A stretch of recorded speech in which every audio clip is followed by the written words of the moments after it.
Witam Państwa serdecznie, Błażej Hrabkowicz. To jest 31. edycja festiwalu EnergaCAMERIMAGE w Toruniu. And our guest is renowned producer, this year's recipient of the award for producer at EnergaCAMERIMAGE, Jon Kilik. Hello, Jon. Hello. It's a pleasure to be here. Pleasure to have you here. How are you? I'm very well, very excited. I get a lot of energy from the festival, from the enthusiasm, from all the participants, and especially all the filmmakers. Yeah. Enjoying Toruń as a city? Oh, yeah. Yeah, I've never been here before. And as I said, when I received the award, that my grandmother on my mother's side is from not far away in Poland. Yeah, you said that, yeah. You said one more thing at the opening gala about the producer maybe having sometimes a bad reputation in terms of being an accountant, maybe, or someone who just, has to stick to the financial guns. But you said also that you have a different approach and a hands-on approach to producing. Yeah. So can you elaborate on that? Yes.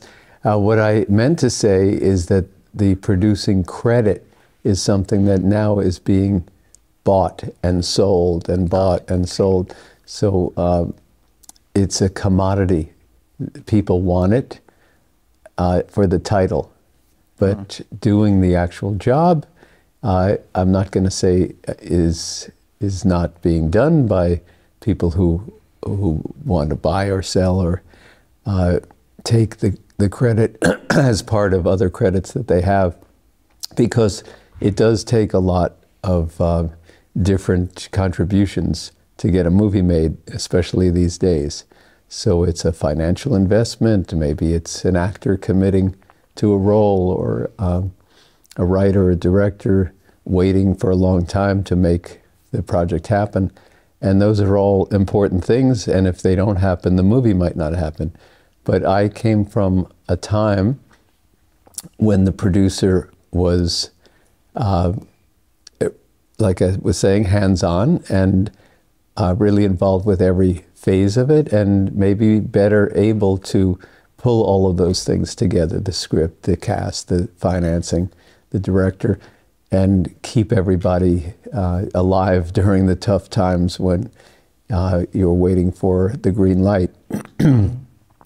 And it is a little frustrating to see that the credit gets diminished somehow? Diminished, yeah. And it takes so many, and you see so many names, and wonder, the public wonders, even I wonder, what are all these people doing?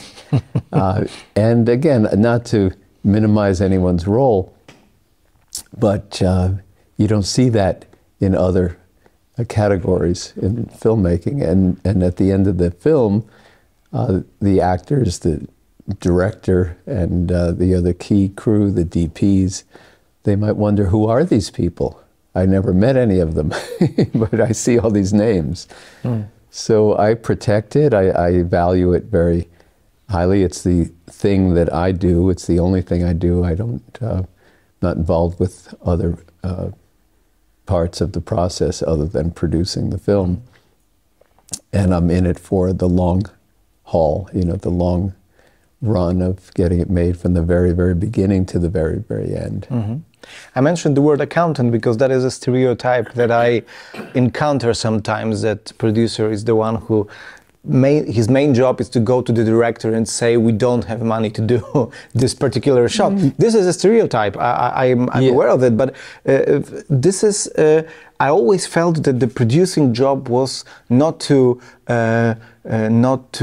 put down the director, but to help him, to make it work somehow for the director or and other creative people working on a film, to actually pull their vision off. Yeah, that's what it's supposed to be. You're really spending the money that you have, not trying to save it or say no, no, no. But if you don't understand what everyone else is doing, the DP, the director, the actors, the designers, then you don't know what they need and how to help them figure out how to spend it. But that's just a small part of the job.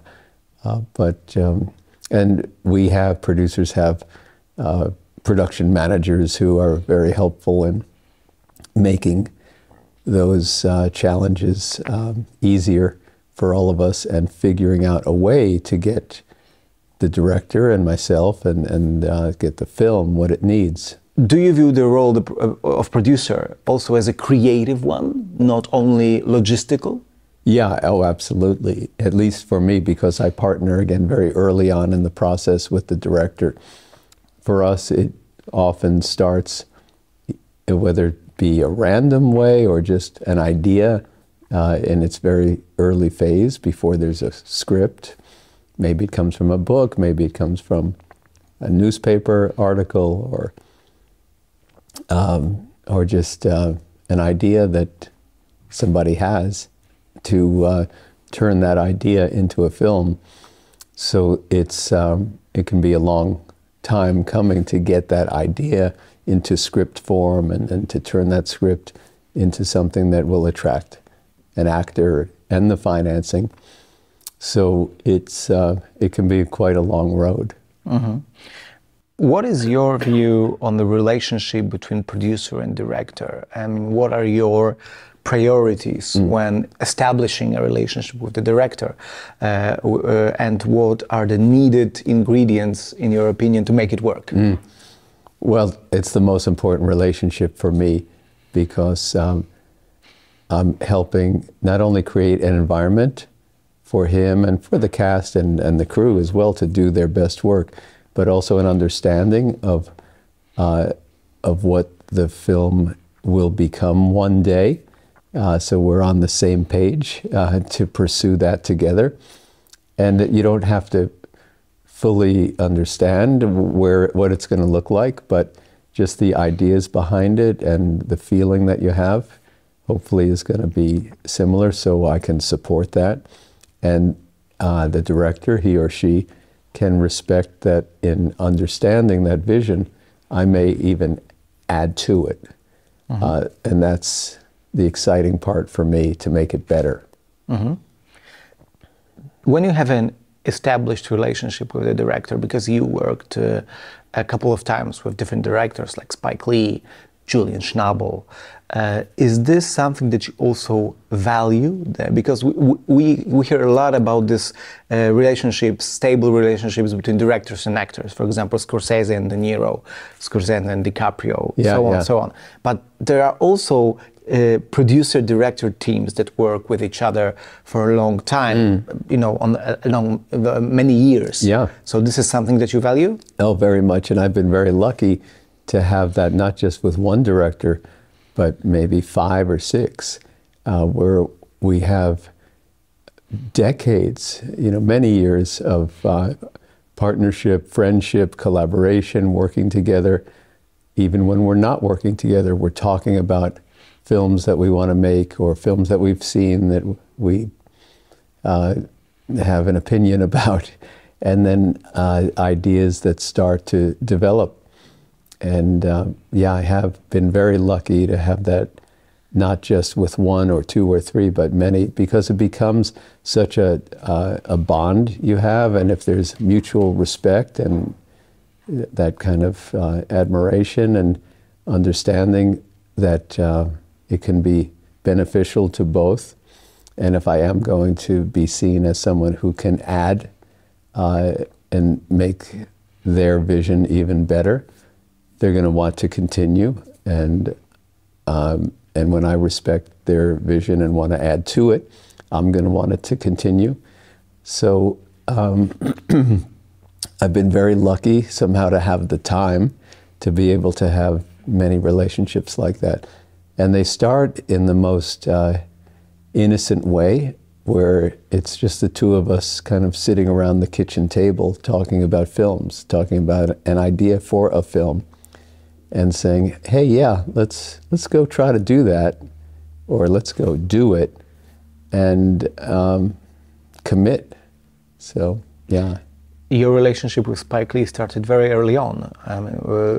Do the Right Thing, and you know, these films that you did were at the beginning of your career, if I understand correctly. End of his career, yeah. Yeah, end of his career. So this was, I guess, something special, a learning experience, I guess, a learning curve, but also a learning curve with someone with the vision, energy, and groundbreaking ideas as Spike Lee.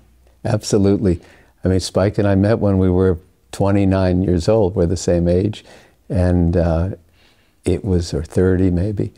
And Do the Right Thing was not even a screenplay yet. It wasn't fully formed. It was just an idea of his that was transposed to a series of file cards. And but he had the plan to make the film later the next year at a certain budget, a certain studio, a certain actor, and a specific date.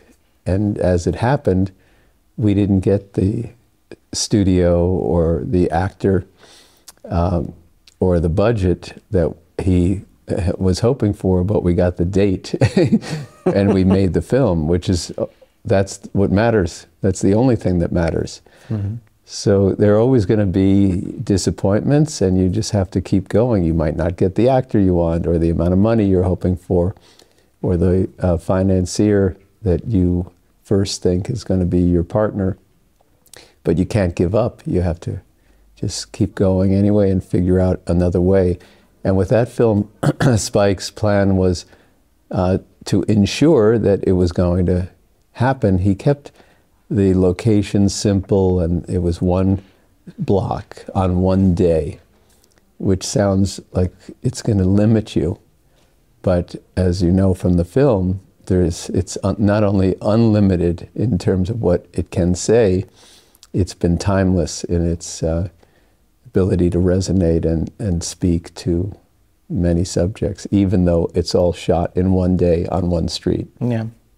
Okay, Jon, thank you very much for You're very welcome. Talking to us. Yeah. Enjoy the rest of the festival. Thank you. Thank you for inviting me, and thank you for your participation in the festivals and supporting the festival. And I hope to be back. We'll gladly have you back.